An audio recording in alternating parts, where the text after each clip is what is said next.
Hey, this is a Juliet garden rose. Garden roses are all similar in the fact that they come in looking a bit tight, and you want to treat them like roses and ranunculus, where you cut it at an angle and set it in a sunny spot. And if it's not opening quick enough, then you can cut it again and put it in warm water and set it back outside if it's warm, or if it's cold outside, then just make sure that you put it in a sunny window.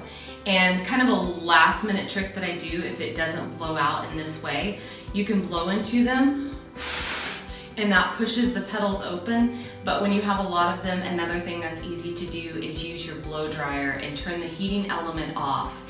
And what it does is it pushes those petals open and gets your garden rose to blow out. So one thing about the Juliets is they're really popular for bridal bouquets, but they're also really expensive, as all garden roses are. So a good substitute for like maybe your bridesmaid bouquets or centerpieces would be a Tiffany Peach rose. So as you can see, they look very similar, but the price difference is huge. This is about 4 or 5 times the price of this rose. So don't be afraid to sub out on like large scale arrangements or centerpieces or even the bridesmaid bouquets, but never cut corners on your bouquet.